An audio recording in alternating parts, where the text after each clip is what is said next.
Hello beautiful people's. അപ്പോൾ നമ്മൾ പാതിരാക്കോഴിയിൽ half kuzhimanthi ആയിട്ട് വാങ്ങിച്ചിട്ടുള്ളത് 450 രൂപയാണ് ആയിട്ടുള്ളത്. ഇത് നമ്മൾ ഇതിനു മുമ്പ് കഴിച്ചിട്ടുള്ളതാണ്. അപ്പോൾ എന്നാലും നമുക്ക് ഇന്ന് വീണ്ടും കഴിക്കുവാണ്. ഇപ്പോൾ മയണൈസ് ഉണ്ട്, ഈ സംഭവം ഉണ്ട്, അതിനെ അങ്ങോട്ട് പുച്ഛിച്ച് കളയാൻ ഞാൻ എടുക്കാറില്ല. പിന്നെ നമ്മുടെ ക്യാബേജ് ഉണ്ട്, പിന്നെ ചിക്കൻ ഇങ്ങനെ ഇരിക്കുന്നുണ്ട്.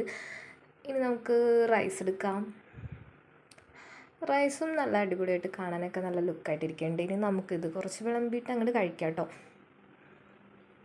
അപ്പോൾ അങ്ങനെ എനിക്ക് ആവശ്യമുള്ള സംഭവങ്ങളൊക്കെ എടുത്തിട്ടുണ്ട്. നമ്മുടെ മയോണൈസ്, ക്യാബേജ്, ചിക്കൻ. ഇനി ആ ചിക്കൻ കുറച്ചിങ്ങനെ എടുക്കാം.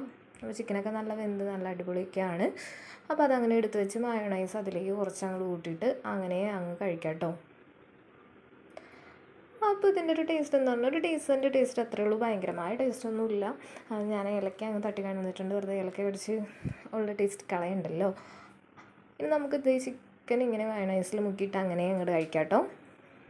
ഇതിങ്ങനെ ചുമ്മാ കഴിക്കാനാണ് കേട്ടോ കുറച്ചും കൂടി ടേസ്റ്റായിട്ട് എനിക്ക് തോന്നുന്നത്. അതായത് റൈസിലൊന്നും കൂട്ടാതെ നമ്മൾ ഈ ചിക്കൻ മയോണൈസ് അങ്ങനെ അധികം കഴിക്കാൻ പാടില്ല. ഇത് നമ്മുടെ കരളിന് ആശയത്തിനൊക്കെ അത്ര ശരിയല്ല, എന്നാലും ഞാൻ കഴിക്കും. അപ്പോൾ അങ്ങനെ കഴിച്ചപ്പോൾ അതാണ് കുറച്ചും കൂടി ബെറ്റർ ടേസ്റ്റായിട്ട് എനിക്ക് തോന്നിയത്. ഇതും അത്യാവശ്യം ഡീസൻറ്റ് ടേസ്റ്റിന് കേട്ടോ. അപ്പോൾ നമ്മൾ എല്ലാം കൂടി അങ്ങ് കുഴച്ച് അങ്ങ് കഴിക്കുന്നുണ്ട്. അപ്പോൾ നമ്മൾ കഴിച്ച് കഴിയാറായിട്ടുണ്ട്. അപ്പോൾ നല്ലൊരു ഡീസൻറ്റ് ടേസ്റ്റിനായിട്ട് നമ്മുടെ പാതിരാക്കോഴിയിലെ കുഴിമന്തി. ഭയങ്കരമായ ടേസ്റ്റൊന്നും പറയാനില്ല, എന്നാലും അത്യാവശ്യം കാശ്